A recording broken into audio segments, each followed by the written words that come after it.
안녕하세요. 저는 갑자기 방송을 찍게 되네. 네, 안녕하세요. 저는 서울대학교 수학과에 재학 중인 오태양이라고 합니다.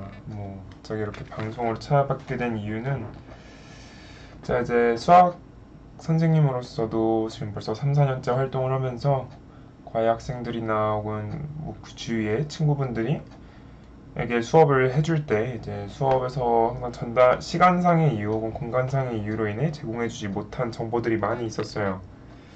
그래서 그것에 대해서 어떻게 하면 전달해 줄 수 있을까 혹은 더 좋은 편의를 보장해 줄 수 있을까 그런 생각을 하게 하다가 이제 저만의 노하우가 슬슬 정립이 됐다고 생각을 해서 이렇게 방송을 촬영을 해서 유튜브에 업로드하는 방향으로 함으로써 제 학생들은 이거를 이제 복습하면서 사용을 할 수 있게 되고 또 이제 그 주위에 있는 또 다른 학생들도 제 강의를 통해 공부를 할 수 있으면 좋겠어서 이러한 영상을 찍게 되었습니다. 이게 동기와 계기고요. 그래서 지금 촬영하는 영상의 경우는 고등수학 하를 나갈 예정입니다.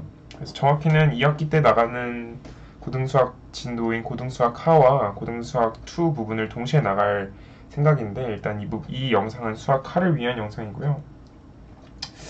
먼저 교재 설명부터 드리자면 저는 이제 과외와 동일하게 이 개념 플러스 유형과 센이라는 교재를 동시에 사용하곤 합니다.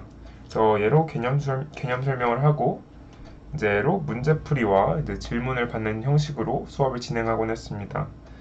물론 이제 이게 녹화 영상이다 보니까 그러니까 정확히는 제가 지금 촬영을 해야 되는 거고 여러분들은 강의를 시청하는 거니까 평소처럼 이 센이라는 교재나 혹은 개념 유형의 단원평가 같은 문제에 대해서 질문을 받기는 어렵겠죠. 하지만 최대한 제가 그 부분은 다양한 제가 생각하기에 좀 중요한 문제들이라거나 유형이라는 걸 선정을 해서 또 따로 풀이를 해드릴 예정이니까 그런 식으로 진행할 계획입니다.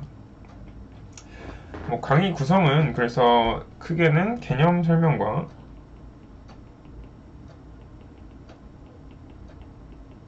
당연히 개념 설명을 해야겠죠. 지금 이건 개념 수업이니까. 그 다음에 개념 수업 플러스 이제 유형 및 문제풀이인데요.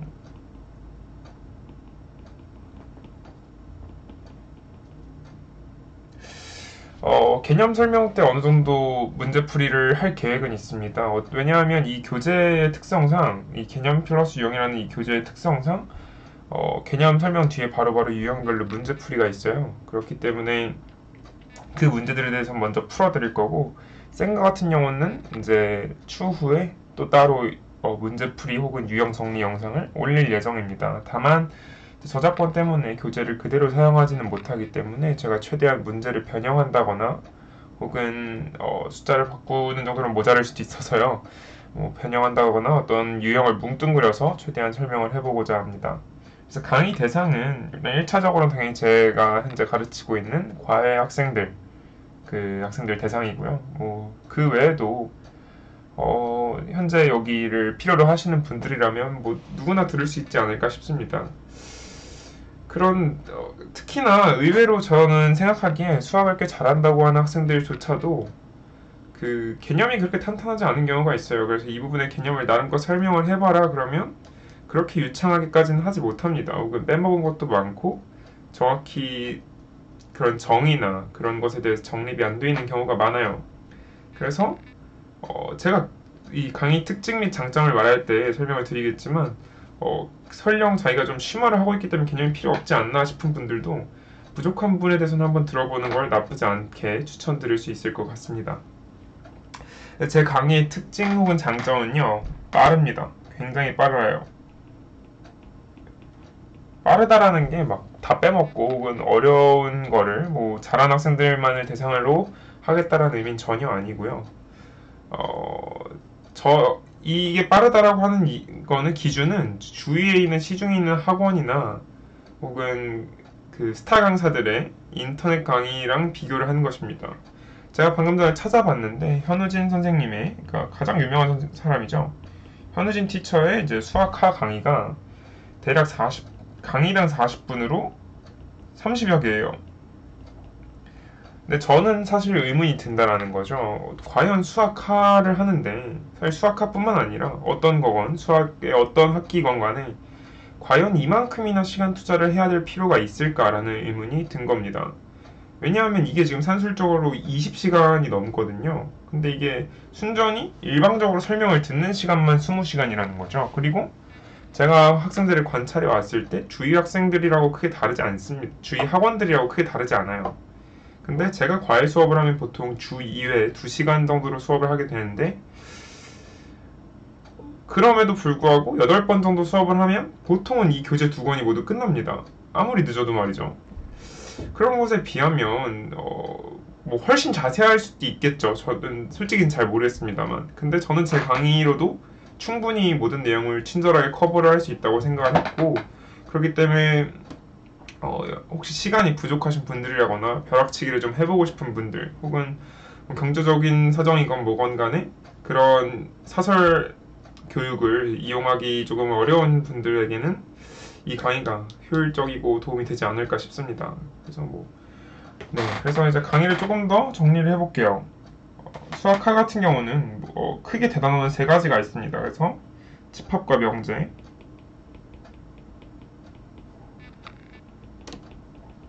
그리고 함수, 그 다음에 경우의 수. 아시는 분들은 아시겠지만 경우의 수 같은 경우는 원래 확률과 통계에 있었던 그런 개념인데, 갑자기 알 수 없는 이유로 이게 이제 떼어져가지고 여기로 막 들어왔어요. 근데 제가 생각하기에는 그렇게 좋은 선택이었다고 생각하진 않습니다만, 그래서 일단 여기 제가 수학과 수업을 할 때도 여기는 좀 분리를 해서 할 거예요. 왜냐하면 이 2개는 사실 굉장히 관련이 큽니다. 집합과 명제를 정확히 말하면 집합을 제대로 알아야만 함수라는 것을 정의할 수 있고, 함수라는 걸 제대로 잘 정의해야만 그 안에서 어떤 함수의 성질이나 특성을 잘 익힐 수 있기 때문에 이 둘은 최대한 묶어서 흐름을 이어가서 가져가려고 할 거예요. 하지만 경우의 수 같은 경우는 완전히 독립적인 파트예요. 그렇기 때문에 거의 아예 다른 내용을 다루듯이 수업을 할 예정입니다. 그래서 맛보기로는 무엇을 지금, 이건 OT 영상이라서요. 개념을 바로 나가진 않을 거고, 물론 바로 뒤에 찍을 거긴 합니다만. 그래서 한번 맛보기를 한번 보도록 하죠. 먼저 집합과 명제 그리고 함수가 어떻게 이어지나를 한번 보겠습니다. 사실 이 시점에 집합과 명제를 한 번도 공부하지 않은 학생이 사실 그렇게 많을 거라고 생각하진 않지만, 집합이라는 걸 그래도 언급을 해보고 넘어가자면, 집합이라는 것은 어떤 소속이 명확한 애들의 모임이에요. 그러니까 집합은 원소로 이루어져 있다고 하는데, 원소라는 것은 명확한 것들이죠. 경계가 뚜렷한.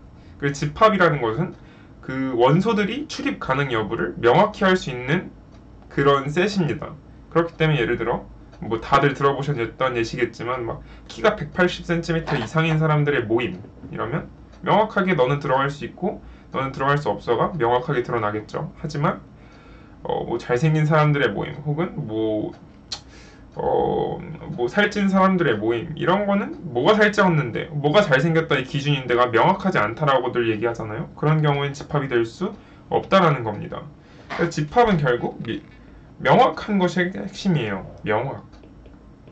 이걸 왜 이렇게 강조를 하냐면 사실 수학이라는 학문 자체가 명확함의 끝판왕이기 때문입니다. 물론 이제 정말 대학교에 가서는 모호한 것들도 굉장히 많이 배우지만 최대한 모호한 것조차 명확하게 하려는 게 수학이에요. 혹은 모호함 자체를 정의로 받아들이던가. 이건 좀 TMI고 어찌됐건 집합이라는 것은 어찌됐건 명확한 것이다. 이 명확한 것이 왜 중요하냐? 이게 명제로 가기 전에, 물론 명제가 이렇게 먼저 개념에는 나오지만 명제로 가기 전에 저희는 사실 함수가 더 중요해요. 사실 솔직하게 말하면 집합과 명제는 수학화가 끝나면 쓰지 않아요. 절대 쓰지 않습니다. 모의고사에도 한두 문제 나올까 말까 하고 그 문제를 틀리는 학생의 비율은 진짜 30%도 안 될 정도로 굉장히 쉬운 문제들이란 거죠. 그렇기 때문에 집합과 명제 그 자체로는 사실 그렇게 중요하다고 말할 수는 없어요. 고등학생들 입장에서. 하지만 집합은 함수 때문에 중요한 거죠. 함수는 이제 확률과 통계를 제외한 거의 모든 상황에서 나오죠. 확률과 통계에서도 통계 파트에서 나오긴 하지만 함수가 무엇인지 보면 중학교 때 함수를 처음 배웠을 때 이제 아마 이런 상자를 다들 한 번쯤은 보셨을 겁니다. 그래서 이제 여기에 어떤 인풋이라는 용어는 사실 조금은 그렇고 x가 보통 들어가죠. 그래서 어떤 이 상자 이름 f라고 했을 때 얘 값이 뭐 y로 출력된다고도 하고 혹은 뭐 fx라고도 칭하기도 합니다. 그래서 어찌됐건 이게 출력이 된다는 거죠. 그냥 프린트기랑 똑같다라고 생각을 하시면 됩니다. 그런데 우리가 프린터기 혹은 뭐 어떤 뭐 조립해내는 어떤 무언가를 생산해내는 기계를 생각을 했을 때 우리가 기계에 넣을 수 있는 재료가 있고 넣으면 안 되는 재료가 있잖아요. 뭐 표기는 조금 다르겠는데 이걸 넣으면 망가지는 거죠. 그리고 올바른 걸 넣었을 때 나오는 것도 정해져 있습니다. 뭐 예를 들면 스마트폰 혹은 뭐 인쇄물 올바른 걸 넣어야 그리고 넣은 것에 맞게 출력이 되는 걸 기계라고 우리가 보통 할 수 있겠죠. 그리고 함수는 정확히 그것에 대응됩니다. 그렇기 때문에 함수를 명확하게 정의를 하기 위해서는 무엇이 필요하냐? 내가 넣어도 되는 것들을 정의할 필요가 있어요. 그리고 제가 방금 말했다시피 이 기계에 넣어도 되는 것은 무엇이냐? 그것은 결국 집합의 정의하고도 맞물려 있겠죠. 야, 이 기계에 들어가도 되는 것들을 집합으로 정의할게. 이렇게 표기하면 명확한 정의가 되겠죠. 그리고 그 명확한 정의 된 그 집합을 우리가 이제 정의역이라고 배우는 것입니다. 들어가도 되는 것들인 거죠. 그 외에 모든 건 들어가면 안 되는 거예요. 그 다음에 이제 출력물. 예를 들어 뭐 3D 프린터기를 생각을 해보면 뭐 잉크나 혹은 뭐 필름을 집어 넣었을 때 수만 가지가 나올 수가 있겠죠. 하지만 파란색 잉크를 넣으면 파란색 인쇄물이 나올 거고 빨간색 잉크를 넣으면 빨간색 이제 프린트물이 나올 텐데 그렇게 되면 재료에 따라 출력되는 게 달라요. 그렇지만 그 출력되는 거에 공통점이 있겠죠. 모두 그 필름 하나의 그 같은 원자재로 이루어져 있다는 거. 그래서 이제 여기에 대해서 이제 두 가지 개념을 동시에 배우는데요. 공역과 이제 치역이라는 개념을 배우는데 여기서 가장 정확한 설명은 이제 뭐에 비유할 수 있냐면 요즘 유명한 양궁에 비유할 수 있을 것 같습니다. 그래서 일종의 이 기계가 화살을 쏴주는 거고요. 공역은 뭐냐면 관역에 대응되는 개념입니다. 그리고 치역은 관역 중에서 이제 화살에 맞은 놈.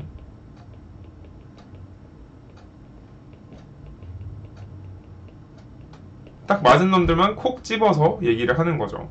그러니까 당연히 치역이 더 작은 집합일 수밖에 없고, 물론 저희가 아직 그 부분 집합이라는 거에 설명을 하진 않았지만 직관적으로 치역은 공역에 속할 수밖에 없는 거죠. 그래서 이런 식으로 함수는 완전히 집합 위에서 정의가 돼야 돼요. 공역이라는 집합, 이 화살에 맞을 놈들이 후보로 이제 쫙 리스트업이 돼야 되고 그 리스트업된 후보 중에 화살에 맞은 놈들을 또 따로 골라서 치역이라고 이름을 붙이는 거예요. 집합이라고. 그래서 이제 집합과 함수는 굉장히 이제 연관성이 많다. 그리고 함수를 정말 잘 다루려면 집합을 잘 알아야 된다. 라는 겁니다. 뭐 더 사족을 붙여도 사실 함수는 굉장히 중요하기 때문에 아깝진 않지만 이거 오리엔테이션이니까 함수에 대한 이야기는 여기까지만 하고 명제를 잠깐 얘기해 볼게요. 명제 같은 경우는 말장난이죠. 솔직히 말하면 제 생각에 고등학교 때 배우는 명제는 거의 다 말장난입니다. 막 여러분들 명제와 조건의 부정 혹은 대우 명제 뭐 참거짓은 같다 막 혹은 뭐 귀류법을 이용한 증명 뭐 하나하나가 뭐 수학에서 굉장히 중요한 건 사실인데 그것과 별개로 이제 고등학교 때 이걸 다루는 수준은 약간 그냥 말장난 수준이에요. 예를 들면 이제 어떤 예를 들 수 있을까요? 명제와 부정의 이제 관계를 보면 그냥 말장난이에요. 얘가 틀리면 얘는 무조건 맞고 얘가 맞으면 얘는 무조건 틀려야 되는 그런 상황인 거라 그거를 사실 그냥 국어적 문학적으로 그냥 읽어보면 사실은 문제의 답을 찾을 수 있는 경우가 굉장히 많습니다. 다만 명제 또한 참거짓은 분명해야 돼요. 얘가 맞는지 틀린지 애매모호하면 안 돼. 그렇기 때문에 명제는 항상 그에 상응하는 집합이라는 게 존재하는 거예요. 왜냐면 얘가 명확하니까 그걸 참으로 만족하는 놈들을 모아놓으면 그건 반드시 집합이 될 수밖에 없는 거죠. 사실 이제 함수에서 설명했던 거랑 굉장히 비슷한데 뭐 어찌됐건 그래서 이제 명제 또한 집합으로 해석을 할 수 있다. 저 고등학교 수학에서 입장에서. 그리고 집합으로 해석을 해서 문제를 풀면 다 풀립니다. 그러니까 명제를 말장난으로 이해해서 풀어도 좋고 근데 명제가 내가 좀 말장난이 약하다 이러면은 아예 완벽히 진리집합이라는 명제에 대응되는 집합으로 대응을 시켜서 문제를 풀면 사실 틀릴 일이 거의 없다라는 거. 그리고 이제 뭐 완전히 다른 개념인 이제 경우의 수에 대해서도 얘기를 해보면 경우의 수는 그냥 숫자 노름이라고 할 수 있겠죠. 그냥 뭐 가장 흔히들 우리가 경우의 수에 하는 건 이제 도대체 몇 가지냐 막 그런 거 있잖아요. 막 어벤져스 뭐였니? 인피니티 워였나? 거기서 이제 1400만 가지 중에 하나다. 그 1400만 가지가 일종의 경우의 수인 거죠. 앞으로 뻗어나올 수 있는 뭐 미래의 나뭇가지라는 표현을 썼는데 뭐 어찌됐건 그래서 우리가 주사위 예를 들면 주사위를 굴렸을 때 나올 수 있는 경우의 수는 6가지다. 우리가 모두 직관적으로 알고 있는 사실인 거죠. 하지만 주사위는 그나마 쉬운데 주사위를 2개만 굴려도 벌써 36가지로 골이 아파지기 시작합니다. 그러니까 근데 더 복잡한 경우가 우리 일상생활에 정말 많죠. 예를 들어 여러분들이 시험을 봤을 때 객관식 20문제인데 이걸 다 찍어서 몇 개나 맞출 수 있는가? 혹은 도대체 뭘 맞출 경우 수가 몇 개인가? 뭐 그런 걸 생각을 해볼 수 있잖아요. 로또도 마찬가지고, 혹은 도박도 마찬가지고. 그렇기 때문에 경우의 일어날 경우를 카운팅하는 행위는 사실 굉장히 우리의 일상과 맞닿아 있습니다. 사실 고등학교 때 배우는 수학 중에 가장 일상과 맞닿아 있다고 생각을 해도 과언은 아닐 것 같아요. 뭐 어찌됐건 그래서 이 카운팅은 굉장히 중요하다. 근데 이걸 어떻게 살 것이냐? 이제 정말 더 어려운 거는 확률과 통계에서 제대로 배울 것이기도 하고 그 다음에 사실 더 어려운 거는 대학교 가서 제대로 배울 테니까 사실 여기서 나오는 순열과 조합이라는 건 굉장히 기초적인 아주 직관적으로도 당연하게 생각을 할 수 있는 것들입니다. 그냥 예를 들어 뭐 10명 중에 6명 뽑아서 자리 앉히기 혹은 10명 중에 반 대표를 몇 명 뽑기 뭐 이런 뽑는 행위예요. 그래서 사실 개념 자체는 어렵지 않습니다. 근데 문제는 뭐냐? 저게 복잡하게 꼬여 있을 때 분리하기가 어려워요. 그러니까 무슨 말이냐면 우리가 실뭉치를 그 상자에서 꺼냈을 때 엉켜 있는 걸 풀기가 진짜 힘들다라는 거죠. 실 하나하나는 정말 별것도 아닌데 이제 그것들이 엉켜 있을 때는 우리가 그걸 다 실타래를 다 풀어서 문제를 해석하고 하나하나를 풀어서 뭐 더하건 곱하건 해줘야 되는데 풀기가 어렵습니다. 근데 다행히도 요즘 트렌드가 이제 수능 트렌드가 아주 경우의 수 포함한 확통을 굉장히 쉽게 돼요. 엄청나게 쉽게. 그러니까 제가 수능을 공부하던 뭐 16년도, 17년도 혹은 15년도에서는 확통이 굉장히 까다로웠거든요. 진짜 복잡한 실타래도 많이 나오고. 근데 요즘은 진짜 한두 문제 아니면 그마저도 안 나오는 경우도 굉장히 많기 때문에 사실 그렇게까지 걱정을 할 필요는 없을 것 같다. 그리고 내신 대비해 애초에 그렇게까지 어려운 문제가 나온 학교는 우리나라에 많지 않죠. 그래서 네 경우의 수는 조금은 약간 휴가처럼 들으셔도 될 것 같다. 그래서 여기까지 오리엔테이션 촬영을 마치고 바로 저는 이제 이어서 집합의 수업을 한번 찍어보도록 하겠습니다. 아직 네 일단 이따 말씀드릴게요.